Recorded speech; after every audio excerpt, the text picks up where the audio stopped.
కొంతమందికి కాళ్ళు తిమ్మిర్లు వస్తూ ఉంటాయి. నేను మొన్న ఒక దగ్గరికి వెళ్ళినా కూర్చోలేకుండా పోయినా, కాలు ఇటు మలిపి ఇటు మలిపి ఇటు మలిపి.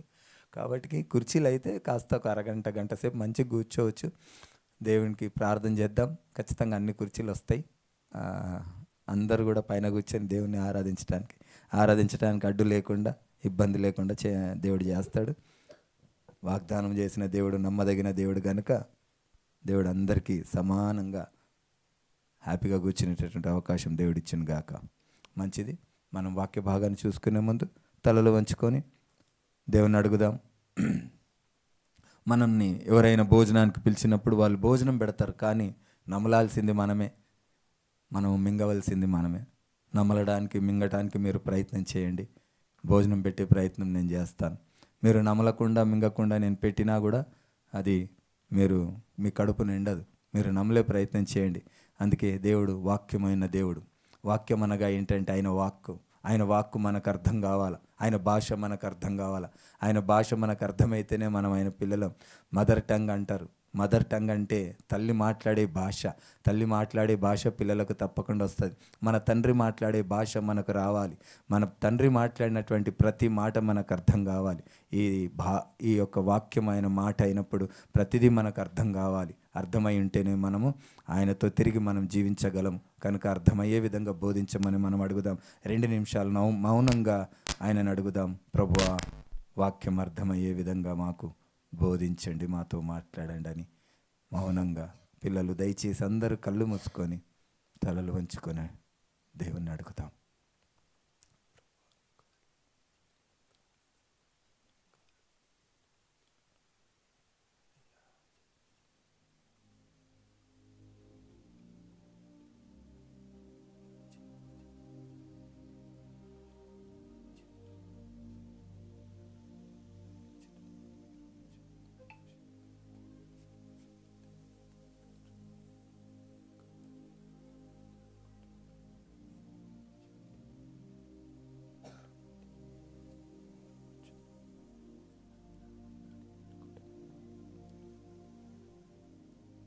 స్తోత్రం ప్రభువా.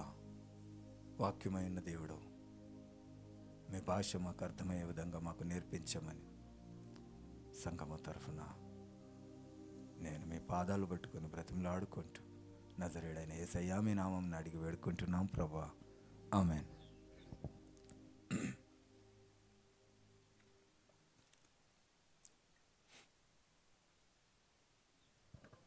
కొన్ని వాక్యోపదేశాలు మనం విన్నప్పుడు వాటిని నెరవేర్పు అనేది మనం చూడకపోయినా, అర్థం కాకపోయినా, అవి ఎందుకో అట్లా రాసి ఉంటాయిలే అనేటటువంటి ధోరణి కలిగి మనం ఉంటాం. కానీ వాటిని మనం తీక్షణంగా ఎందుకు జరగలేదని మనం ఆలోచించాం కదా. ఎందుకంటే మనకున్నటువంటి పరిజ్ఞానాన్ని బట్టి అంతనే చదవటం, దాని అర్థం కాకపోతే వదిలేయటం. కానీ దాని ఆంతర్యం ఏంటో మనం ఇంతవరకు కూడా మనం దాని వెనక పడలేదు, అడగలేదు, ధ్యానించలేదు. ధ్యానిస్తే తప్పకుండా దేవుడు తెలియజేస్తానన్నాడు కనుక అది మనం చేయలేదు కనుకనే మనకు అవి కొన్ని అర్థం కాలేదని నా భావన. అయితే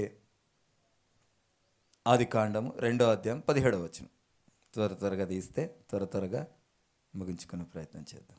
17వ వచనం, ఆదికాండము 2వ అధ్యాయము 17వ వచనం.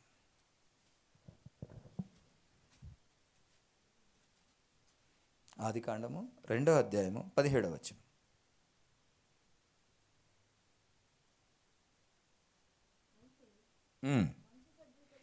మంచి చెడ్డల తెలివినిచ్చు వృక్ష ఫలములను తినకూడదు, నీవు వాటిని తినుదినమున నిశ్చయముగా చచ్చెదవని నరునికి ఆజ్ఞాపించెను. చాలమ్మా. స్తోత్రం ప్రభువా, పరిశుద్ధుడా, నీకు వందనాలు. వాక్యమైన నా దేవుడు, వాక్యం చేత మాతో మాట్లాడండి. అయ్యా, నీ నామమున నేను నిలబడి ఉన్నాను. నన్ను నీ సిలువ చాటున మరుగుపరిచి నా నోటిని మీ బూరగా మలచమని నజరేయుడైన యేసు క్రీస్తు నామమున అడిగి వేడుకుంటున్నాను ప్రభువా. ఆమేన్.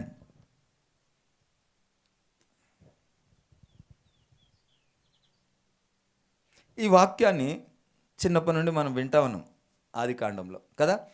ఈ యొక్క వృక్షఫలము తిన్ననాడు నిజంగా నువ్వు చచ్చేదవా అన్నాడు. మరి మనం చచ్చినామా? చెప్పాలా త్వరగా. మీరు ప్రతిస్పందన ఇస్తే నేను త్వరగా దానికి వివరణ ఇచ్చేటటువంటి ప్రయత్నం చేస్తా. మనం చచ్చినామా? మరి చచ్చిపోలేదు. అయితే దేవుడు మాట ఊరికే అట్లా చెప్పిండా? ఊరికేనే చెప్పిండా? మరి దేవుని మాట అది సత్యమా కాదా? బైబిల్లో రాయబడినటువంటి ప్రతి మాట సత్యమే కదా. మరి దేవుడు చెప్పినటువంటి మాట, ఈ పండు తినిన ఎడల ఏమంటున్నాడు? అయితే మంచి చెడ్డల తెలివినిచ్చు వృక్ష ఫలములను తినకూడదు, నీవు వాటిని తినుదినమున నిశ్చయముగా చచ్చిదేవని నరునికి ఆజ్ఞాపించను. దేవుడు చెప్పిన మాట సున్నైనను పొల్లైనను తప్పిపోదు కదా. ఆయన సృష్టించినటువంటి ఈ సృష్టి, ఈ భూమి ఒక కక్షలో తిరుగుతుంటుంది. ఒక్క కూడా ఇటు జరిగితే వేడవుతుంది, ఒక్క ఇటు జరిగితే సరిదవుతుంది. అంతటి కక్షలో, అంతటి ప్రణాళిక చెప్పున అంత జాగ్రత్తగా తిరుగుతున్న సృష్టి అంతా లోబడుతున్నది. అంత మాట, ఆయన మాట, నోటి మాట ద్వారానే, ఆయన చేతులతో ఏదో చేసి మెకానిక్ పానబెట్టి బిగించింది కాదు. ఆయన భూమి అవునుగాక అంటే అయింది. అది ఎంత స్పీడ్ తిరుగుతుంటుంది అంటే దాని గురించి చదివితే ఆశ్చర్యం వేస్తుంది. భూమి తిరిగినప్పుడు సూర్యుని చుట్టూ తిరుగుతూ ఉంటుందంట. అయితే ఈ విషయాన్ని మనము గ్రహిస్తే, మరి దేవుడు చెప్పినటువంటి మాట అబద్ధమా? ఇందులో రాయబడిన మాట ఏదో తప్పుగా అట్లా రాయబడ్డదా? ఆయన చెప్పిన మాట నెరవేరలేదా అనే విషయాన్ని మనం ఏనాడైనా ధ్యానించినమా? నిజంగా నరుడు ఈ పండు తింటే చచ్చిపోతారని కదా, మరి ఆదం బతికింది కదా, అవ్వ బతికింది కదా అని మనం అనుకుంటుండొచ్చు కదా. మరి ఈ వాక్యం నెరవేరలేదు, ఇది ఎప్పుడో నెరవేరుతుంది. ఎప్పుడు? నిజంగానే ఈ లోకానికి వచ్చినాం కదా, ఈ లోకానికి వచ్చినందుకు మనకు మరణం సంభవించింది, లేకపోతే మరణం సంభవించదు. ఈ విధమైనటువంటి సావు ఉంది అని మనం అనుకుంటున్నాం కదా. కానీ దేవుడు ఏమన్నాడు? ఈ పండు తినకూడదు, తిన్న దినమునే నువ్వు చచ్చేదావు అన్నాడు కదా. చూడండి ఒకసారి, మంచి చెడ్డల తెలివినిచ్చి వృక్ష ఫలములు తినకూడదు, నీవు వాటిని తిను దినమున నిశ్చయముగా తిన్న దినమే చచ్చిపోతావు అన్నాడు కదా. తిన్న దినమే చచ్చిపోతావు అన్నాడు. మరి ఆ తిన్న దినం చచ్చిపోలేదు. ఆదాం ఎన్ని సంవత్సరాలకు చచ్చిపోయాడు చెప్పండి ఒకసారి? ఎన్ని సంవత్సరాలు బతికిండు? 99. ఆదాం చెప్పాలి, ఎన్ని సంవత్సరాలు బతికాడు? నాకు తెలిసి సుమారుగా నేను అనుకుంటున్నా, ఒకసారి అయితే చూసిన 1200 సంవత్సరాలు ఏమో బతికిండు అనుకుంటా. 1200 సంవత్సరాలు, 900, 700 అట్లా చాలామంది అన్ని సంవత్సరాలు బతికారు. మరి ఈ యొక్క సావు ఎన్ని సంవత్సరాలకు వచ్చిందంటే 1200 సంవత్సరాలకు వచ్చింది. కానీ ఇక్కడ దేవుడు అన్నమాట తినుదినమున చచ్చేదవన్నాడు. మరి ఎందుకు చావలేదు? ఈ మాట ఎందుకున్నది అనేది మనం ఒకసారి ఆలోచిద్దాం. మరి ఆ మాట ఎక్కడ నెరవేర్చబడ్డది? ఆ విషయాన్ని మనం గ్రహిద్దాం.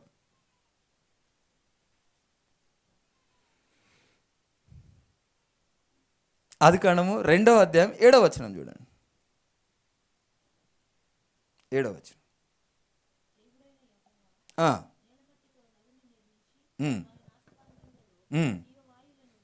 దేవుడైన యెహోవా నీలమంటితో నరుని నిర్మించి వాని నాసికారంధ్రములో జీవవాయును ఊదగా నరుడు ఏమైండట? ఏమైండు? మనిషి అయిండా? ఏమైండు? ఆత్మ అయిండు. అర్థమైందా మీకు? ఆత్మ అయిండు, మనిషి కాలేదు. మనిషి అయితే చచ్చిపోతుండు. దేవుడు నరుని ఏ విధంగా చేసిండు? జీవించు ఆత్మగా చేసిండు. ఆత్మ అంటే ఏంటి? ఆత్మ అంటే చాలామంది మనం అనుకుంటాం దయ్యాలు, దురాత్మలు, ప్రేతాత్మలు చూస్తూ ఉంటున్నాం సినిమాలో. గాలిలాగా వీటికి తోక పొడవుగా ఇట్లా వచ్చి అవి నెత్తి ఇట్లా గుండ్రంగా ఉండి నెత్తికి ఎంట్రకలు ఉండే బోడగా చూపించి, తెల్లగా చూపించి, నల్లగా చూపించి అట్లా మమ్మల్ని భయపెట్టిస్తుండే. అది ఆత్మలు అనుకుంటుండే. ఆత్మ అంటే నిజంగా అట్లనే పోతుంటే ఏమో అనుకుంటుండే. కానీ ఆత్మ ఎలాగుంటుందంటే, మనం అన్ని రెఫరెన్స్ తీస్తే చాలా సమయం అయిపోతుంది. ఆత్మ ఎలాగుంటుందంటే, లోతు గారి ఇంటికి వస్తారు. ఎవరు వస్తారు? దేవదూతలు వస్తారు.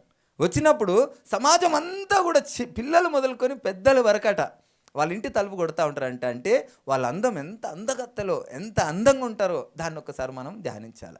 వాళ్ళు ఆత్మలే. ఎవరు వాళ్ళు? దేవదూతలు. సరే, దేవదూతలు ఆత్మలు రెండు డిఫరెన్సా అంటే కాదు. దేవుడు ఏమంటున్నాడు ఒకసారి చూద్దాం. మత్తయి సువార్త 22వ అధ్యాయం 30వ వచనం.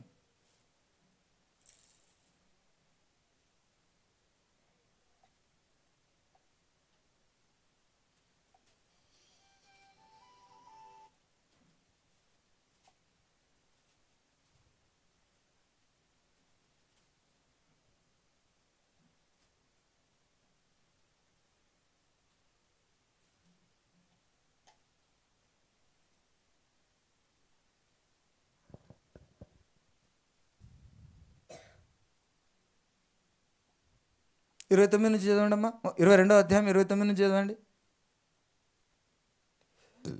అందుకు యేసు లేఖనములను కానీ దేవుని శక్తిని కానీ ఎరుగక మీరు పొరబడుచున్నారు. పునరుద్ధానమందు ఎవరును పెళ్లి చేసుకొనరు, పెళ్లికి ఇయ్యబడరు, వారు పరలోకమందున్న దూతల వలె ఉందురు. హల్లెలూయా. ఎలా ఉంటారు మనుషులు? పరలోకమందు దేవుడు మొట్టమొదటగా సృష్టించింది కూడా దేవదూతల వల్లనే సృష్టించిండు. ఆత్మలు ఎలాగుంటాయంటే దేవదూతల వల్లనే దేవుడు సృష్టించిండు. దేవుడు ఆత్మ గనుక మనల్ని కూడా ఎలాగ చేసిండు? ఆత్మగానే మనని చేసిండు. జీవించు ఆత్మలం మనం అయినం. జీవించు ఆత్మలం అయి ఉంటిమి మనం. ఆ యొక్క అంత అందంగా చూసుకున్నాం కదా. ఎందులో లోతు గారి యొక్క గృహానికి వచ్చినప్పుడు అంత పిల్లలు కూడా వాళ్ళని చూసి అంత అందంగా ఉన్నారని గ్రహించిండ్రు. ఈ రోజుల్లో చాలా మట్టుకు మీరు చూడండి, అపవాది గారి దగ్గర మన దగ్గర ఒక 2 లక్షణాలు ఉంటాయి. దేవుడేమో ఒరిజినల్, అపవాదిగాడేమో డూప్లికేట్ కదా. దేవుడేమో సర్వాధికారి అయిన సృష్టికర్త, అపవాదిగాడేమో సృష్టిని అంతా లాక్కున్న దొంగ.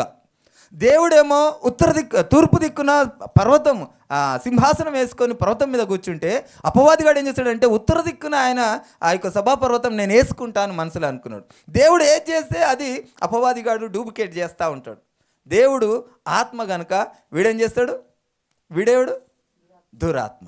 ఇవన్నిటిని మీరు బాగా ధ్యానిస్తే మనని ఈ యొక్క సత్యంలో మనని నిలబెడుతుంది. దేవుడు మనని ఏం చేసిండంటే జీవాత్మగా మనం చేసిండు. అపవాదిగాడు మనని ఏం చేసిండు? దురాత్మగా మార్చేసిండు. దేవుని బిడ్డలుగా మనం ఉండింటివి, దేవుని స్వరూపంలో మనం ఉండింటిమి. అపవాదిగాడి మాట విన్నందుకు మనం ఏమైనామంటే అపవాది సంతానం అయిపోయినాం. ఈ విషయాన్ని మనం గ్రహించాలి. అయితే ఇక్కడ ఏమనుంది? దేవదూతల వలె ఉంటారు. దేవుడు కూడా సృష్టించింది మొట్టమొదటగా మనుషుల్ని దేవదూతల వలెనే సృష్టించాడు. అయితే ఇక్కడ ఈ విషయాన్ని మనం ఎందుకు డిస్కషన్ చేసుకుంటున్నామంటే, దేవుడు ఏమన్నాడు? ఆ పండు తినమున మనం ఏమవుతామన్నాడు? చచ్చేదమన్నాడు, నిశ్చయముగా చచ్చేదమన్నాడు. మరి చచ్చినమా లేదా అనే విషయాన్ని మనం గ్రహించడానికి ఈ యొక్క ప్రయత్నం చేస్తా ఉన్నాం. అయితే 1 దశలోనికాయలు 5వ అధ్యాయం 23వ వచనం చూసుకుందాం.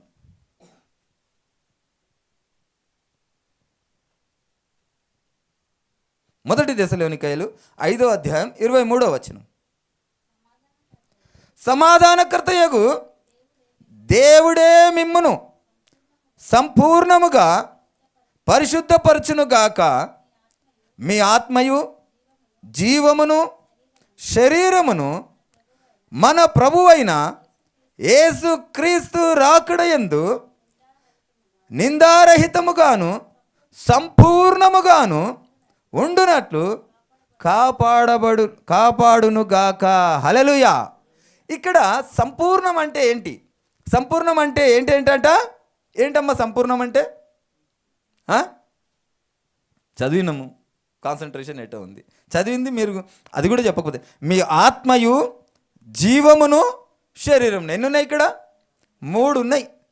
ఆత్మ, శరీరము, జీవము. ఈ 3 సంపూర్ణం అన్నమాట. ఈ 3 సంపూర్ణం ఎప్పుడంటే మనము ఈ లోకానికి వచ్చినందుకు మనము 3టికి మనము బద్దులై ఉన్నాము. ఈ 3టిలో మనము పరిశుద్ధంగా ఉండటము అంటే ఆ పరిశుద్ధులుగా అవడానికి ఉంటేనే, పరిశుద్ధులుగా అయితేనే సంపూర్ణం అన్నమాట. అయితే ఇందులో ప్రధానంగా కనబడుతుంది ఏంటంటే ఈ 3టిలో ఒకటి ఆత్మ. ఈ ఆత్మ దేవుడు ఏం చేసిండు? ఫస్ట్ మొట్టమొదటగా జీవించు ఆత్మగా చేసిండు. జీవించు ఆత్మగా చేసినప్పుడు ఆ పండు తినొద్దన్నప్పుడు మనకు ఏమైందంటే ఆ పండు తిని మనలో ఏం చచ్చిపోయింది? ఆత్మ చచ్చిపోయింది. దేవుడు చెప్పినటువంటి మాట నిరర్థకము కాదు. దేవుడు చెప్పినటువంటి మాట అబద్ధం కాదు. ఈ 3 మనలో ఉన్నాయి. ఆత్మ ఉంది, జీవం ఉంది, శరీరం ఉంది. దేవుడు మనల్ని మొట్టమొదటిగా మనల్ని ఎలాగూ సృష్టించిండంటే జీవించు ఆత్మగా మనల్ని సృష్టించిండు. దేవుడు చెప్పిండు, ఈ పండు తిన్న దినముననే మీరు నిశ్చయంగా చచ్చెదరు అన్నాడు. ఆ తిన్న దినమే మనలో ఏమై ప్రక్రియ జరిగిందంటే మన ఆత్మ చచ్చిపోయింది. మనం ఏమైనామప్పుడు? దేహము కలిగినము, శరీరము కలిగిన, సిగ్గునెరిగినము. మనము సిగ్గునెరిగి మనలో ఏమైపోయింది? అప్పుడు దురాత్మ వచ్చేసింది. పరిశుద్ధాత్మ చచ్చిపోయింది, దురాత్మ వచ్చింది. దేవుడు ఏమన్నాడంటే దేవుడు అన్న ప్రతి మాట కూడా నిరర్థకము కాదు. దేవుడు రాయించినటువంటి మాట ఏది కూడా అబద్ధం కాదు. దేవుడు ఒక ప్రవచనాన్ని ప్రకటన గ్రంథంలో రాయిస్తూ ఉన్నాడు. అందుకే మనం ఎందుకు దేవుని యందు భయభక్తులు కలిగి ఎందుకు ఉండాలంటే జరిగినవి ఆయన ముందే చెప్పినాడు, చేసినాడు, అవి జరిగినాయి కనుక ప్రకటన గ్రంథంలో కూడా చూపించినటువంటి ప్రతి మాట కూడా జరుగుతుందని నమ్మి మనం భయభక్తులు కలిగి ఉండాలి. ప్రకటన గ్రంథం ఎవరు కూడా చదవరు, ఇష్టపడరు. ఎందుకంటే ప్రకటన గ్రంథంలో అంత భయంకరంగా ఉంటుంది. అవి 110% జరుగుతాయి. దేవుడు చెప్తాను, రాజ్యం నా రాకడకు ముందు రాజ్యం మీదకి రాజ్యం లేస్తుంది, కుటుంబాలలో మనశ్శాంతి ఉండదు, అశాంతి ఉంటుంది. కుటుంబానికే పడదు, చుట్టాలకు పడదు, పొరుగువానికి పడదు. ఒక కుటుంబంలో అన్నకు, కొడుకుకు, తమ్మునికి ఇలాంటి ఏమంటారు విభేదాలు వస్తూ ఉంటాయి. కనుక ఆయన రాకడికి ఇవన్నీ సూచనలు. ఎవరికి కూడా సఖ్యత ఉండదు. ఎన్ని పార్టీలు కలిసి ఒక పార్టీని నిలబెడతాయట అంటే దాదాపుగా 15-20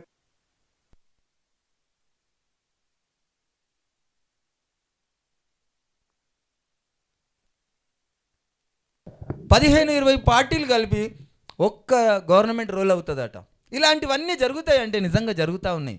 మనం ఆంధ్రాలో చూసుకున్నాం, అన్ని పార్టీలు కలిపి ఒక్క గవర్నమెంట్ రోలింగ్ అవుతూ ఉంది. ఇవన్నీ దేనికి సూచనలు అంటే దేవుని రాకడకు సూచనలు. మనం దేవుని యొక్క మాటను విని మనము లక్ష్య పెట్టాక మనం నమ్మకపోతే మనం నిత్యరాజ్యానికి నిరీక్షణ కలిగిన వాళ్ళం కాము. కనుక ఆ దేవుని యొక్క మాటను మనం గుర్తెరిగి ఆయనకి ఇష్టలుగా మనం బ్రతకడానికి ప్రయత్నం చేస్తే ఆయన తప్పకుండా ఆయననే మనని ఏం చేస్తాడట సంపూర్ణులుగా ఉండుటకు కాపాడునుగా. ఆయననే కాపాడుతాడు మనని. కానీ మన ప్రయత్నం, మన సంపూర్ణత కొరకు మనం ప్రయత్నం చేయాలి. విత్తబడుతున్నటువంటి వాక్యాన్ని మనం ధ్యానించాలి. మీరు నమలాల, మీరు మింగాల, అప్పుడే ఆ యొక్క సంపూర్ణత మనలో కలుగుతుంది. అయితే మనం నిజంగా దేవుడు చెప్పినటువంటి మాట నెరవేర్చబడ్డదా అంటే నెరవేర్చబడ్డది. మనలో ఏమైంది?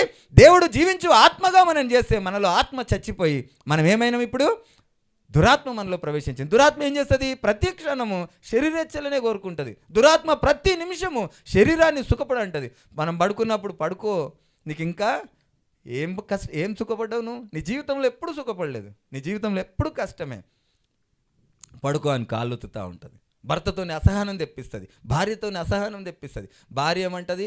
నేను చేసుకున్నాక నేను సర్వనాశనమైన, నాకంటే ఇంకొక ఆయన అక్కడ చూడు చేసుకుంటూ మంచి భోగాలు ఉన్నాయి వాళ్ళకి అంటాడు, కార్లలో దింపుతుండా అంటాడు. ఈ మాటలు ఎవరు అంటారు? భార్య కాదు, దురాత్మ అంటది. తర్వాత భర్త ఏమంటాడు?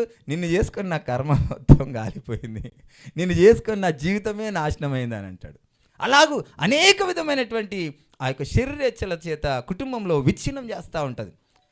పిల్లల దగ్గర, తల్లిదండ్రుల దగ్గర అనేక విధమైనటువంటి ఆ యొక్క దుష్ట ఆలోచనలను క్రియేట్ చేసి ఈ దురాత్మ మనల్ని పాడు చేస్తూ ఉంటుంది. ఈ దురాత్మ మనల్ని పాడు చేసి ఎక్కడికి చేసిందంటే మొట్టమొదటగా ఒక మర్డర్ చేపించింది. కయ్యోను ఏబేల్ని మర్డర్ చేపించింది. ఆ దురాత్మ వల్లనే వాళ్ళు ఆ యొక్క దురాత్మ చేయబట్టికే వాళ్ళు ఆ యొక్క హత్య చేసిండ్రు. దురాత్మ చేయబట్టికే అబద్ధాలు ఆడారు. దురాత్మ చేయబట్టికే వ్యభిచారం చేశారు. దురాత్మ చేయబట్టికే అనేక విధమైనటువంటి పాపాలు చేస్తూ ఉన్నారు. అయితే ఈ యొక్క దురాత్మను పారదోలడానికి, దురాత్మను వెలగొట్టి పరిశుద్ధాత్మ మనలోనికి రావడానికి ఒక నియమం ఉన్నది. ఆ నియమాన్ని లేకుండా మనలో పరిశుద్ధాత్మ రాదు. ఆ నియమం లేకుండా దురాత్మ పోదు. అది ఏమంటుందంటే నేను సంపాదించుకున్నాను, ఇది నాకు ఇవ్వబడ్డది, నేను పొందుకున్నాను, నేను లాక్కున్నాను, నేను గుంజుకున్నాను అని అంటుంది దురాత్మ. ఈ పరిశుద్ధాత్మ మనలో వెళ్ళిపోయిన తర్వాత మనం మంచి క్రియలు చేయడం మానేసినాం. మనం మంచి ప్రోత్సాహం మనలో లేకుండా పోయింది. ప్రతిసారి నువ్వు చేసినప్పుడు ఎవరో ఒక వ్యక్తి వచ్చి నీకు బుద్ధి చెప్తే తప్ప నీలో స్పృహ రాదు. ఆ విషయాన్ని మనం గ్రహించాలి. నేను ఒకసారి చిన్నగా ఉన్నప్పుడు ఒక సినిమా చూసిన. ఒక ఆయన వచ్చేసి కొన్ని వేల మందిని బంధించేసి పెన్సింగ్ వేస్తూ ఉంటాడు. నిద్ర వస్తుంది ఎవరికైనా? హల్లెలూయా, హల్లెలూయా. దయచేసి మంచి కాన్సెప్ట్, ఈ యొక్క మంచి కాన్సెప్ట్ని వినడానికి ప్రయత్నం చేయండి దయచేసి. అయితే బంధించేసి అందులో నుండి ఒక ఆయన పారిపోవడానికి ప్రయత్నం చేసి పారిపోతుంటే ఈ బంధించిన వ్యక్తి మంత్రకాడు. ఆయన ఏం చేస్తాడు? ఏడికి పోతున్నావు అంటే, నా భార్య పిల్లల్ని వదిలేసి నన్ను ఇక్కడ వాళ్ళని విడిచిపెట్టి నన్ను ఇక్కడ బంధించినావు, నీకు తగిన శాస్తి నేను చేస్తాను అని బయటికి వెళ్తా ఉంటే ఈయన ఏమంటాడు తెలుసా? ఒక మంత్రం వేస్తాడు. మంత్రం వేసి ఒక నీళ్ళు ఉంటాయి, అదేంది చూడు అంటే నీళ్ళు అంటాడు. మంచిగా చూడు మళ్ళొకసారి అంటే అగ్నిగుండం అంటాడు. మళ్ళీ చూడు అంటాడు, నీళ్ళు అంటాడు. ఆ అగ్నిగుండాన్ని ఈయన కంటికి నీళ్ళలాగా చేసి అందులో దూకిపిచ్చి చంపేస్తూ ఉంటాడు. ఇది ఎవరు చేపిస్తున్నారంటే దురాత్మ అలాగూ చేస్తుంది. ఆ అగ్నిగుండమైనా కానీ నీళ్ళలాగా కనబడుతుంది. అది చేయకూడని తప్పైనా కానీ మంచిగా కనబడుతుంది. అనేక విధమైనటువంటి, ఒకటి కాదు అనేక విధమైనటువంటి, ఇంకా మీరు ఆలోచించండి, అర్థం చేసుకోండి. ఏదైతే మంచిది క్షేమమైంది ఉంటుందో దాన్ని దూరం చేసి ఆ యొక్క మనిషి పతనానికే దురాత్మ పనిచేస్తూ ఉంటుంది. అటువంటిది మన దేవుడిచ్చినటువంటి ఆ యొక్క మాటను మనం బేఖాతరు చేసినాం కనుక మనలో ఏమైపోయిందంటే పరిశుద్ధాత్మ చచ్చిపోయింది. ఇక ఇప్పుడు పరిశుద్ధాత్మ తిరిగి మనలోకి రావాలి. పరిశుద్ధాత్మ తిరిగి మన మనసులోకి వస్తేనే మనం ఏమవుతామంటే మంచి చెడులు రెండింటినీ మనం గ్రహించగలుగుతూ ఉంటాం. అప్పటి వరకు మనలో మంచి అనే మాటనే ఉండదు. పరిశుద్ధాత్మ లేకుండా మనకు గ్రహించే శక్తి మనకు ఉండనే ఉండదు. అందుకే పరిశుద్ధాత్మకు క్రైస్తవుడికి బలమైన మొట్టమొదట పెద్ద పీఠం ఏంటంటే పరిశుద్ధాత్మ. ఈ పరిశుద్ధాత్మ పొందినరా అని ఎందుకు అడుగుతారంటే, పరిశుద్ధాత్మ లేకుండా మనం మంచి చేయలేము, పరిశుద్ధాత్మ లేకుండా మంచి నడవడి మనం నడవలేము, పరిశుద్ధాత్మ లేకుండా మనం మంచి ఆలోచన చేయలేము, పరిశుద్ధాత్మ లేకుండా మనము సహించలేము, పరిశుద్ధాత్మ లేకుండా మనము భరించలేము, పరిశుద్ధాత్మ లేకుండా మనము ఓర్చుకోలేము. నీలో ఓర్పు, సహనము ఇవన్నీ నశించిపోతున్నాయి అంటే నీలో ఏం లేనట్టు? పరిశుద్ధాత్మ లేనట్టు. మనం ఒక్కసారి దేవుడు మనలో తటస్థింపజేస్తూ ఉంటాడు, ఆలోచింపజేస్తూ ఉంటాడు. కనుకనే ఈ పరిశుద్ధాత్మ మనని కీలకమైనటువంటి ఆ యొక్క నడిపింపును మనకు ప్రోత్సాహం చేస్తూ ఉంది. అయితే ఇవన్నిటికీ ఈ చచ్చినటువంటి ఈ స్వభావాన్ని తిరిగి బ్రతికింపజేయడానికి ఒక నియమం ఉన్నది. నేను అనేక విధమైనవి రాసుకున్నా, కానీ నిన్న నేను వచ్చేటప్పుడు మేము ఒక 2-3 పాస్టర్లను కలిసి డిస్కషన్ చేసినాం. కూర్చున్న వాళ్లకు దేవుని యొక్క అవగాహన సరిగా లేకుంటే మనం ఎంత చెప్పినా వేస్ట్ అవుతుంది. నేనేమైనా చెప్పేటప్పుడు మీరేమైనా కొంచెం కునుకు చేస్తే అర్థమవుతలేదేమో అని అవన్నీ జంప్ చేస్తూ ఉంటాను. నాకు ఇష్టమైన మంచి మంచి మాటలు ఉన్నాయి, మంచి మంచి రెఫరెన్స్ ఉన్నాయి, అర్థం కాకపోతే చెప్పి లాభం ఏముంది అన్నట్టు ఉంటుంది కదా. కాబట్టి పౌలు గారు కూడా అంటారు, పాలతో పెరిగవలసిన వారికి భోజనం పెడితే ఎలా. కానీ ఇది అవసరమే మనకు. చివరి దినాల్లో ఉన్నాం కనుక ఇది మనకు ఖచ్చితమైనటువంటి అవసరత మనకున్నది. అయితే ఈ యొక్క నియమం ఉన్నది, పరిశుద్ధాత్మ నియమం లేకుండా తిరిగి మన హృదయంలోనికి రావడం కష్టం. ఎందుకు రావడం కష్టం అంటే, మనం చేసినాం కదా, ఆజ్ఞాతిక్రమం చేసినాము, దేవుని ఎదుట ఒక పాపం చేసినాము, ఒక తప్పు చేసినాము, ఆ తప్పుకు ప్రాయచిత్తం కలగాలి. ఆ ప్రాయచిత్తం ఏమంటే బలులు. ఆ బలుల ద్వారానే తిరిగి ప్రాయచిత్తం కలుగుతుంది. ప్రాయచిత్తం అనగా ఏంటంటే మేకలు, గొర్రెలు, బర్రెలతోని ఈ యొక్క బలుల ద్వారా మనము పాపాలు కప్పబడే కానీ కడగబడలేదు. ఈ యొక్క ఆ యొక్క తాత్కాలికమైనటువంటి ఉపశమం కలిగింది. తాత్కాలికమైన ఉపశమం ఏమంటే ఆ బలుల ద్వారా దేవుడు పైనుండి మాట్లాడగలిగిండే కానీ ఆ యొక్క హృదయంలోనికి రాలేకపోయిండు. ఆ పైనుండి ఆదాము ఎక్కడున్నావు అన్నాడు ఆ బలుల ద్వారా, లేకుంటే అబ్రాహాము ఎక్కడున్నావు అని అడిగిండు, ఇస్సాకు నువ్వేం చేస్తున్నావు అని అడిగిండు. ఇలాంటి మాటలు చెప్పగలిగిండు కానీ ఆ బలుల ద్వారా నీ హృదయంలోనికి రాలేకపోయాడు. ఆ హృదయంలోనికి వచ్చి ఈ దురాత్మను పారదోలి పరిశుద్ధాత్మ మీలో ఉండి పని చేయాలంటే పరిశుద్ధమైన బలి కావాలి. ఆ పరిశుద్ధమైన బలి లోకంలో ఎవరు కూడా పరిశుద్ధుడు లేడు, ఉన్నవాడు ఒక్కడే దేవుడు. ఆ దేవుని తర్వాత పుట్టినటువంటి సంతానం అంతా కూడా పాపమే. పాపం అనగా ఏంటంటే శరీరేచ్ఛలు, ఈ లోక సంబంధమైనటువంటి జీవం కాదు. దేవుని మాట వినకపోవడమే పాపం. విననందుకే ప్రతి ఒక్కరు కూడా పాపులై ఉన్నారు. కనుక పాపం లేకుండా ఉన్నవారు ఎవరు అంటే ఆ యొక్క దేవాది దేవుడైనటువంటి ఒక్కడే, ఆయన పాపం లేనివాడు. ఆయననే తిరిగి రావాల్సి వచ్చింది. ఆయన వెలుగుతో, ఆయన మహిమతో ఈ లోకానికి వస్తే ఎవరు కూడా చూసి బ్రతకజాలరు, సర్వ సృష్టి నాశనం అవుతుందని దేవుడు ఏం చేసిండంటే ఆయన మహిమను విడిచి మనిషిగా ఈ లోకానికి వచ్చి మన పాపముల నిమిత్తము ఆయననే ఒక్కడే బలైపోయి ఆయన మనకి పాపానికి ప్రాయచిత్తం చేసిండు. ఆ ప్రాయచిత్తం చేసినటువంటి దేవుని నేనే మార్గము, నేనే సత్యము, నేనే జీవము, నేను వెలుగును విడిచి మడిచిగా ఈ లోకానికి వచ్చారంటే మనం ఎవరము నమ్ముతలేము. కానీ అందుకే దేవుడు ఏమంటుందంటే, వచ్చిన నేను మీరు నమ్మండి, మీరు నమ్మి నా నామమున బ్యాప్టిజం తీసుకోండి. అప్పుడు ఏమవుతుంది? రక్షింపబడి మనలో ప్రక్రియ జరుగుతుంది. ఏం జరుగుతుంది చూద్దాం.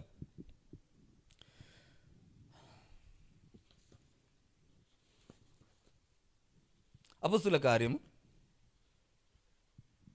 19వ అధ్యాయం 3 నుండి చూసుకుందాం.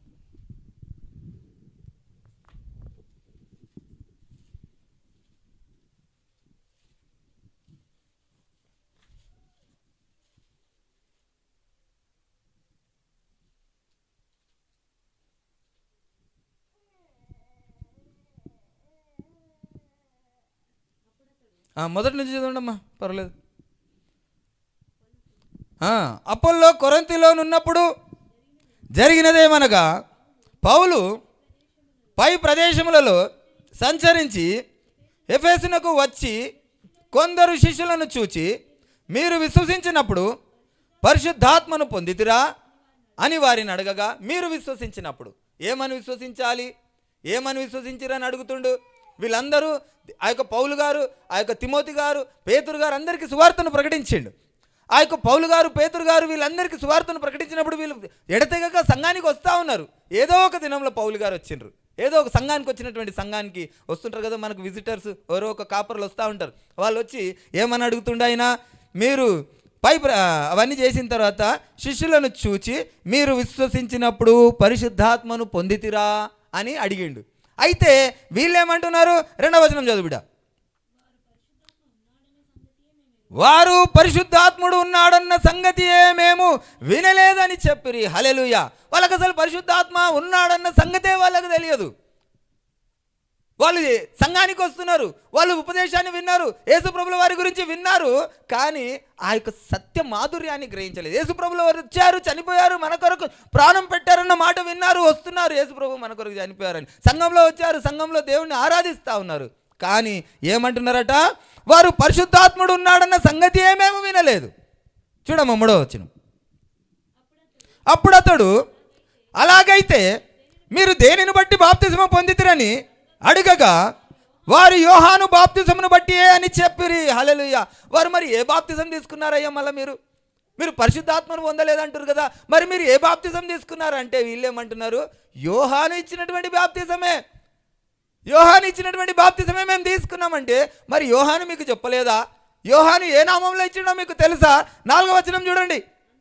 అందుకు పౌలు, యోహాను తన వెనక వచ్చు వాని యందు అనగా యేసునందు విశ్వాసం ఉంచవలనని ప్రజలతో చెప్పుచు మారు మనసు విషయమై బాప్తిసం ఇచ్చునని చెప్పాను. హల్లెలూయా. యోహాను గారు రాకముందుకు మోషే ధర్మశాస్త్రాన్ని అనుసరిస్తున్నటువంటి వారు. అయితే యోహాను గారు వచ్చి బాప్తిజం తీసుకున్నాడు. ఏమని ఇస్తా ఉన్నాడు? నా వెనక వచ్చు వాని యందు విశ్వాసం ఉంచండి అని ఆ యొక్క బాప్తిజం ఇస్తా ఉన్నాడు. ఏ విషయంలో మారు మనసు అన్నాడు? మీరు మోషే ధర్మశాస్త్రాన్ని మీరు పాటిస్తున్నారు, మోషే ధర్మశాస్త్రం ఇక మీదట మూయబడుతుంది. ఇప్పుడు ఏమవుతుంది? క్రొత్త నిబంధన వస్తుంది.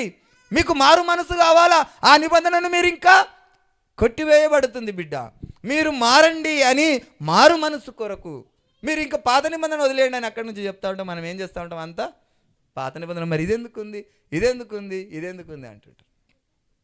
అయితే దేవుడు ఏమంటే ఇక్కడ యోహాను గారు పేతురు గారు ఏమంటున్నారంటే, ఎవరంట? యోహాను గారి వెనక వచ్చు వాని యందు విశ్వాసం ఉంచాలట.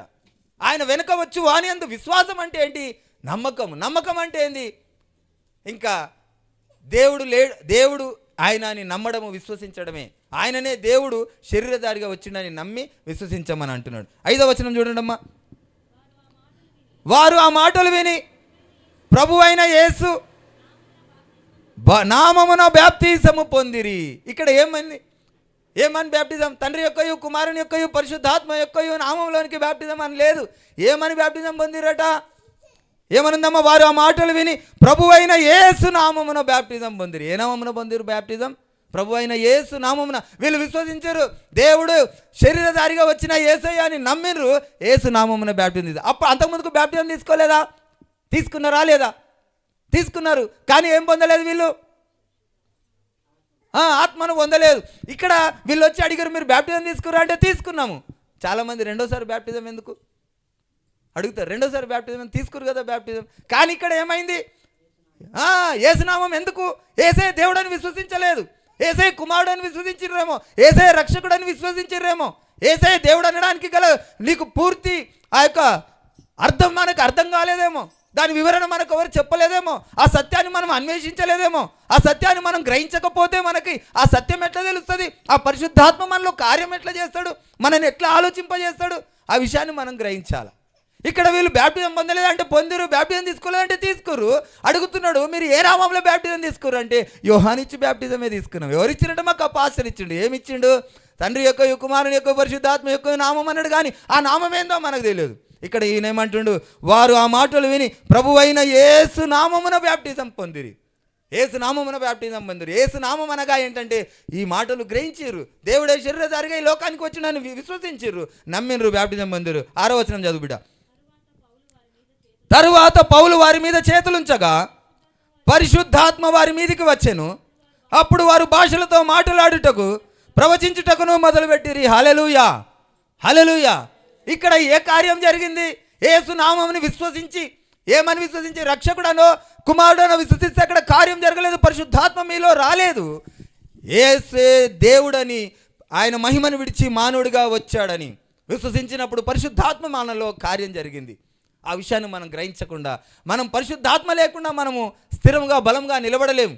మనము అప్పుడు కూడా ఆ యొక్క పాత నిబంధనలో పరిశుద్ధాత్మ లేకనే అనేక విధమైనటువంటి పొరపాట్లు జరిగినాయి. ఇప్పుడు గొప్ప ఆ యొక్క అవకాశం, గొప్ప అదృష్టం ఏంటంటే దేవుడు నిన్ను పొరపాటు చేయకుండా నీ హృదయంలో ఉండి నేను సరి చేస్తాను. వద్దు బిడ్డ ఇది తప్పు, వద్దు బిడ్డ ఇది చెయ్యకు, వద్దు బిడ్డ ఇది చెయ్యి, ఇది అగో పలానా వ్యక్తి చెయ్యి, సహాయం చేయి, నిత్య రాజ్యంలో నీకు ఈ యొక్క ధనము సమకూర్చబడుతుంది. ఇవన్నీ విషయాలు కూడా ఎవరు చెప్తే చేస్తున్నాం తెలుసా?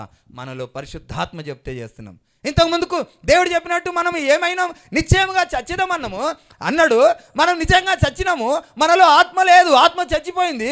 కానీ దేవుడు తిరిగి ఆత్మను మనలోనికి ఆయన రావడానికి ఆయననే దిగి రావాల్సి వచ్చింది. ఆయన దిగి వచ్చి ఆయన శరీరాన్ని దారగా వచ్చి ఆయన ప్రాణం పెట్టి రక్తం గార్చి ఈ పాపము నిమిత్తము ఆయన బలియాగమై ఆయన ఆత్మను మన హృదయంలో ఉంచాల్సి వచ్చింది. ఈ విషయాన్ని మనం గ్రహించకుండా పరిశుద్ధాత్మను మనం ఎలా పొందుకోగలము? మనం ఈ శోధనలను ఎలా జయించగలం? వీటన్నిటిని జయించడానికి ఆ యొక్క దేవుని యొక్క సత్యాన్ని గ్రహించకపోతే మనము తెలుసుకోలేము, మనం స్థిరంగా నిలబడలేము. ప్రకటన గ్రంథం 3వ అధ్యాయం 1వ వచనం ఒకసారి చూడండి బిడ్డ, త్వరగా.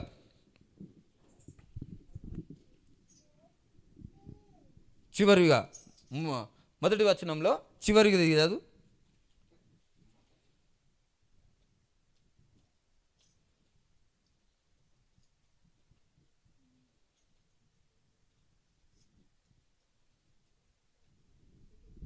మొదటి వచనంలో చివరిది. సరే ఫస్ట్ నుంచి చూడండి. సార్దీసులో ఉన్న సంఘపు దూతకు ఈలాగు వ్రాయుము, 7 నక్షత్రములు దేవుని 7 ఆత్మలను గలవాడు చెప్పు సంగతులు ఏవనగా, నీ క్రియలను నేను ఎరుగుదును. ఏమనగా, జీవించుచున్నావన్న పేరు మాత్రమే ఉన్నది కానీ నీవు మృతుడవే. మనము జీవిస్తున్నాము కానీ మనం ఏంటట? మృతుడమే. మనము ఆత్మ లేకుండా మనం బ్రతుకుతున్నామంటే మనం మృతులమే.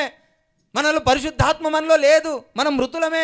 శరీరానుసారంగా బ్రతుకుతున్నాం, మృతులమే. అక్కడ ఏం చచ్చిపోయింది? మనలో ఆత్మ చచ్చిపోయింది. మనలో ఆత్మ లేకుంటే మనము చచ్చిపోయినతో సమానమే. నువ్వు జీవిస్తున్నావు కానీ నువ్వు మృతుడవే. మరి మనం మృతుడుగా జీవిద్దామా? మన మృతతుల్యంలో నుండి మనం బయటపడాలంటే ఎలాగనే విషయాన్ని మనం ఆ యొక్క ధ్యానించకపోతే, అడగకపోతే, పొందుకోకపోతే మనం ఎలాగూ ఆ నిత్య రాజ్యంలో ఉండగలము? నిరీక్షణ కలిగిన వారంగా ఎలాగూ బ్రతకగలం? ఆ యొక్క ఒక వ్యక్తి ఆ రథం మీద పోతూ వాక్యాన్ని చదువుతున్నప్పుడు ఆయన అడుగుతాడు, పక్కకు వచ్చి ఒక దేవుని బిడ్డ అడుగుతాడు, నీకు అర్థమవుతుందా నువ్వు చదువుతున్నది అంటే? ఒకరు చెప్పకుండా నాకు ఎలాగో అర్థమవుతుంది? మనకు పరిశుద్ధాత్మ బోధించకుండా మనకు అర్థం కాదు. చెప్పే వాళ్ళకు కూడా పరిశుద్ధాత్మ బోధించకుండా వాళ్ళకు అర్థం కాదు. చెప్పే వాళ్ళను కూడా పరిశుద్ధాత్మ నడిపించకుండా వారి నోరు మాట్లాడదు. ఆ విషయాన్ని మనం గ్రహించాలా. పరిశుద్ధాత్మ మనలో ఉండాలంటే సత్య మాధుర్యాన్ని మనం గ్రహించాలా. మన శరీరేచ్ఛలు ఆటోమేటిక్గా ఆ పరిశుద్ధాత్మనే మనని జయింపజేస్తుంది. శరీరేచ్ఛలు రావని కాదు, ప్రతి ఒక్కరికి బలహీనతలు, ఈ శోధనలు వస్తూ ఉంటాయి. వాటిని జయించాలంటే మొట్టమొదటిగా మనలో ఏముండాలా? ఆత్మ ఉండాలా. ఆ దేవుడిచ్చినటువంటి ఆ యొక్క మాటలో ఆ తిన్న దినం నిజంగా చచ్చేది అంటే వాళ్ళు తిన్నారు, నిజంగా పరిశుద్ధాత్మ మనలో చచ్చిపోయింది. ఆ ఆత్మ తిరిగి మనం పొందడానికి మనకు ఒక ఏకైక మార్గం ఉంది, యేసే దేవుడని. ఆయన శరీరధారిగా ఈ లోకానికి వచ్చాడని, మహిమను విడిచి మానవుడిగా వచ్చాడు. ఆయనకు తండ్రి లేడు, ఆయనకు కుమారుడు లేడు, దేవుడు ఒక్కడే ఉన్నాడు. ఆయన మహిమను విడిచి మానవుడిగా వచ్చినాడని విశ్వసిస్తే మీలో పరిశుద్ధాత్మ పనిచేస్తామని. స్వస్థతలు జరుగుతున్నాయి. స్వస్థతలు ఎందుకు జరుగుతున్నాయి? ఆ సత్య మాధుర్యాన్ని గ్రహిస్తేనే. దయ్యాలు పారిపోతున్నాయి. ఎందుకు పారిపోతున్నాయి? ఆ సత్య మాధుర్యాన్ని గ్రహిస్తేనే. శోధనలను జయిస్తున్నాం. ఎందుకు జయిస్తున్నాం అంటే ఆ సత్య మాధుర్యాన్ని గ్రహిస్తేనే. మనం విశ్వాసులుగా నిలబడుతున్నాం. ఎందుకు నిలబడుతున్నాం అంటే ఆ సత్య మాధుర్యాన్ని గ్రహిస్తేనే. ఆ విషయాన్ని మనం గ్రహించకుండా మనము జీవిస్తున్నాము. కానీ మనం అనుకుంటున్నాం కేవలం యేసయ్యను ఏదో ఒక విధంగా ఆయనను ఆరాధిస్తున్నాం కదా. ఆ ఏదో ఒక విధంగా ఆరాధిస్తే మనం ఏమైపోతున్నాం? దేవుని బిడ్డలం అయిపోతున్నాం అనుకుంటున్నాం. కాదు, దేవుడు స్పష్టంగా మాట్లాడుతున్నాడు. అక్కడ చనిపోయినటువంటి ఆత్మ తిరిగి మన హృదయంలో పుట్టకపోతే మనము జీవించుచున్నాము కానీ మృతులమే. ఆయన ఆత్మ మొత్తం 3 మనలో ఏముండాలా? పరిపూర్ణమై ఉండాలా. చదివితే కదా. 1 దశలోనికాయలు చదవండి బిడ్డ త్వరగా. 1 దశలోనికాయలు 5వ అధ్యాయం 23వ వచనం.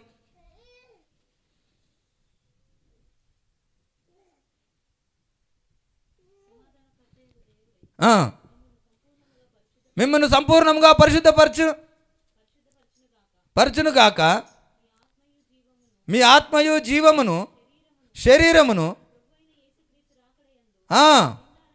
నిందారహితముగా సంపూర్ణముగాను.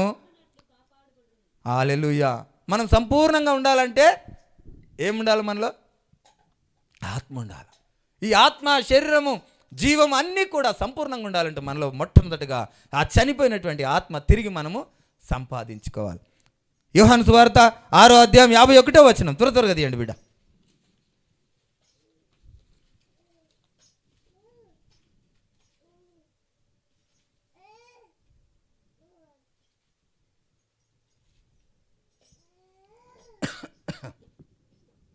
ఆరో అధ్యాయము 51వ వచనం. పరలోకము నుండి దిగి వచ్చిన జీవాహారమును నేనే. హల్లెలూయా. ఎక్కడి నుంచి దిగి వచ్చిండట? పరలోకము నుండి దిగి వచ్చిండు ఆయన. మహిమను విడిచి మానవుడిగా వచ్చిండు ఆయన. ఆయన ఎవరు? ఆయన ఆత్మస్వరూపి అయిన దేవుడు, శరీరధారిగా పరలోకం నుండి దిగి వచ్చినటువంటి దేవుడు. ఆయన కుమారుడైతే దేవుడు కాదు, ఆయనకు తండ్రి ఉంటే అయిన దేవుడు కాదు, దేవుడు ఒక్కడై ఉండాలి. దేవుడు అన్న పదానికి అర్థం ఏంటంటే సర్వాధికారం కలిగి అధికారం ఉన్నవాడినే దేవుడు అంటారు. మన పిల్లలకు కూడా తెలుసు, అసలుకి చిన్న పిల్లలకు కూడా తెలుసు. మన ఇంట్లో ఎవరు డామినేషన్ నడుస్తుందో వాళ్ళ దగ్గరికే పోయి చెప్తా ఉంటారు కదా. చిన్న పిల్లలు గుర్తుపట్టినట్టు కూడా మనం గుర్తుపడతలేం. చిన్నపిల్లలు బాగా అబ్జర్వ్ చేయండి మీరు.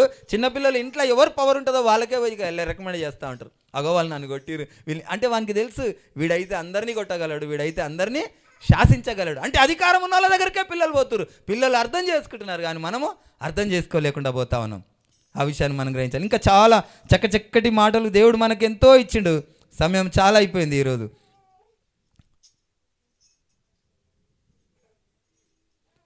హెబ్రీయులకు రాసిన పత్రిక 10వ అధ్యాయం 38వ వచనం.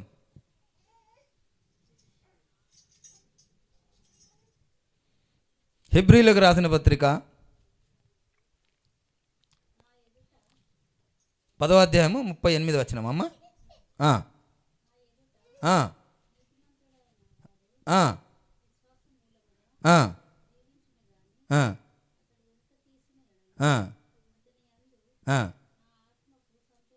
హల్లెలూయా, హల్లెలూయా. నా ఎదుట నీతిమంతుడైన వాడు విశ్వాసము మూలముగా జీవించును, కానీ అతడు వెనక తీసిన ఎడల అతని యందు నా ఆత్మకు సంతోషం ఉండదు. విశ్వాసం వలన జీవిస్తుండు నీతిమంతుడు. నీతిమంతుడు ఎలాగూ నీతిమంతుడు ఏంటంటే విశ్వాసం వలన. విశ్వాసం అనగా ఏంటంటే దేవుడే శరీరధారిగా ఈ లోకానికి వచ్చిన యేసయ్యనే దేవుడని విశ్వసించడమే నీతిమంతుడైండు. ఆ నీతిమంతుడు మళ్ళీ ఏం చేస్తుంది? ఈ గొర్రెలను పాడు చేసేటటువంటి ఒక సైన్యం ఉంది, ఒక సమూహం ఉంది. మరి ఇక్కడ ఎందుకుంది, మరి ఇక్కడ ఎట్లుంది, ఇక్కడ ఎట్లుంది అని చెప్పి వాళ్ళని మోసపుచ్చి వాళ్ళని ఏం చేస్తారట? తిరిగి మళ్ళీ వెనకకు దింపుతా ఉన్నారట. ఏమని రాయబడ్డదమ్మా? మళ్ళీ ఒకసారి చదవండి అమ్మా. నా ఎదుట నీతిమంతుడైన వాడు విశ్వాసం మూలంగా జీవించును, కానీ అతడు వెనక తీసిన ఎడల అతని యందు నా ఆత్మకు, దేవుని ఆత్మకు సంతోషం లేదు. ఆయన సత్యాన్ని బయలుపరుస్తూ ఉన్నాడు. మన ఆత్మ సర్వసత్యంలోనికి, ఆయన ఆత్మ మనల్ని సర్వసత్యంలోనికి నడిపించినప్పుడు, తిరిగి మనల్ని హెచ్చు ప్రశ్నలతో మనల్ని లోకంలోనికి లాగినప్పుడు దేవుని ఆత్మకు సంతోషం లేదట. దేవుని ఆత్మకు ఎప్పుడు సంతోషం ఉందట? ఈ సర్వసత్యాన్ని గ్రహించి విశ్వసించినప్పుడు దేవుని ఆత్మకు సంతోషం ఉందట.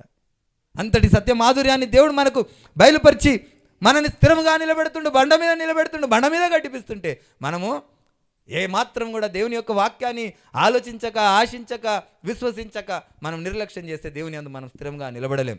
చివరిగా సామెతలు 15వ అధ్యాయం 4వ వచనం.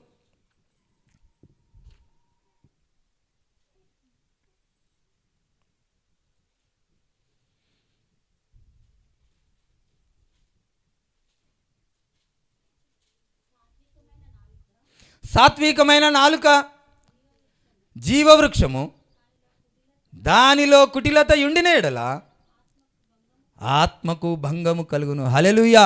పరిశుద్ధాత్మ మీలో ఉన్నప్పుడు శరీర సంబంధమైనటువంటి కుటిలత్వము ఏదైనా ఉన్నదనుకో, మనలో ఉన్న ఆత్మకు ఏమవుతుంది? భంగము కలుగుతుంది. ఇంకా దీని గురించి ఆధారాలు చూపిస్తే చాలా ఉన్నాయి. సౌలు గారి మీద పరిశుద్ధాత్మ ఉన్నది, ఆయనను అభిషేకించాడు. సౌలు గారు రాజుగా దేవుడు అభిషేకించాడు, కానీ ఆయనలో ఒక చిన్న పొరపాటు జరిగింది. దేవుడు చెప్పినటువంటి మాట వినలేదు. ఆయనలో ఉన్న పరిశుద్ధాత్మ ఎప్పుడు పోయిందో తెలియదు, దురాత్మ ఎప్పుడు వచ్చిందో తెలియదు. మనలో ఉన్నటువంటి పరిశుద్ధాత్మను మనం కాపాడుకోమని దేవుని వాక్యం చెప్తా ఉంది. దేవుని యొక్క పరిశుద్ధాత్మను మనం ఎలాగూ కాపాడుకోవాలా, ఎలాగూ పొందుకోవాలా, ఎలాగూ మనము అనుసరించాలనో మనం నేర్చుకోకపోతే మన జీవితము వ్యర్థమే. కనుక ఏమంటున్నాడు ఇక్కడ? సాత్వికమైన నాలుక జీవవృక్షము. మనము చాలాసార్లు త్వరపడతా ఉంటాం, తొందరపడతా ఉంటాం, కోప్పడతా ఉంటాం, ఆవేశపడతా ఉంటాం. కోపపడుడి కానీ పాపము చేయకుడి అన్నాడు. మనం ఏ విషయంలోనైనా ఎందులో దేవుని యొక్క ఉద్దేశాన్ని మనం నెరవేర్చలేకపోతున్నాం, ఎందులో మనము దేవునికి వ్యతిరేక మాట మాట్లాడుతూ ఉన్నాం, దేవునికి అయిష్టమైనటువంటి జీవితము జీవిస్తూ ఉన్నాము, మనం ఒక్కసారి గ్రహించి సాత్వికమైన నాలుక కలిగి జీవవృక్షము అని ఆ యొక్క ఫలమును పొందుకునేటటువంటి సాత్వికపు హృదయం మనం కలిగి ఉందాం. లేకపోతే ఏమవుతుందంట, దానిలో కుటిలత యుండిన ఎడల ఆత్మకు భంగము కలుగును. ఏ ఒక్క విషయంలోనైనా చూసుకోండి, మనలో అపవాదిగాడు ప్రతి దినం వేస్తూనే ఉంటాడు. ఆ మంటలో మనం పరిశుద్ధాత్మ చేత మనం మండింపబడతా ఉంటాం, మనం రగులుతూ ఉంటాం. ఈ పరిశుద్ధాత్మ మంటలో వాడు ఏమేస్తాడు, నిప్పుర వేస్తాడు, ఒక మిరపకాయ వేస్తాడు, వేసి ఏం చేస్తుంటాడు, మంట పెడతా ఉంటాడు. అందుకే మనం చాలా జాగ్రత్తగా ఉండాలా. దేవుని యొక్క ఆ యొక్క పరిశుద్ధాత్మను మనం పోగొట్టుకోకుండా ఉండినట్లు మనం కాపాడుకోవాలి. సాత్వికమైనటువంటి హృదయం మనకు ఉండాలి. సహజ సిద్ధ స్వభావమే. మనము 40 ఏళ్ళు మనము ఆ యొక్క లోక సంబంధమైనటువంటి దురాత్మ చేత పీడింపబడ్డాం. మనం అంత త్వరగా దేవుని స్వరూపంలోనికి మార్చబడలేం. కనుక మనం ప్రతిరోజు ఆ యొక్క వాక్యమును ధ్యానిస్తూ ఆత్మను పొందుకుంటే మనని దేవుడు సర్వసత్యంలో నిలబెడతాడు. కానీ ఎలక తోలు తెచ్చి ఏదో ఉంది కదా సామెత, అలాగుంటే మాత్రం ఏది ప్రయోజనకరం లేదు, నిష్ప్రయోజనమే. కనుక మనం ఎలా ఉండాలంటే ప్రతిరోజు మొట్టమొదట మనలో పరిశుద్ధాత్మ రావాలంటే ఈ క్రియ మనలో జరగాలి. ఈ క్రియ జరగాలంటే మనలో ఉన్నటువంటి సందేహాలు లక్ష ఉండొచ్చు, వాటిని మనం క్లియర్ చేసుకోవాలి. దేవుడు ఏమంటున్నాడు, పురాతనమైన కట్టడల ముందు నిలబడండి, ఏది సరైనదో గ్రహించండి, ఆ సత్య మార్గంలో నడవండి. పురాతనమైన కట్టడలు చెప్తున్నారు కదా, యుగ యుగములు, ఇన్ని సంవత్సరాలు మీరు ఏదైనా చూసుకోండి, అందులో సత్యము లేదు, అందులో జీవము లేదు. మీరు నిలబడండి, అన్వేషించండి. అన్వేషించిన తర్వాత సత్యమైన మార్గాన్నే గ్రహించండి, ఆ సత్యమైన మార్గంలోనే నడవండి. మీరు ఊరికే చెప్పగానే వచ్చేయకండి, మీలో సందేహాన్ని బయటికి తీయండి, మీరు మాట్లాడండి, మీరు క్వశ్చన్ చేయండి. ఆ సర్వసత్యాన్ని దేవుడు బయలుపరుస్తాడు. దేవుడి వాక్యం మన వినికిల్లో మనందరి హృదయాల్లో ఫలింపజేయునుగాక.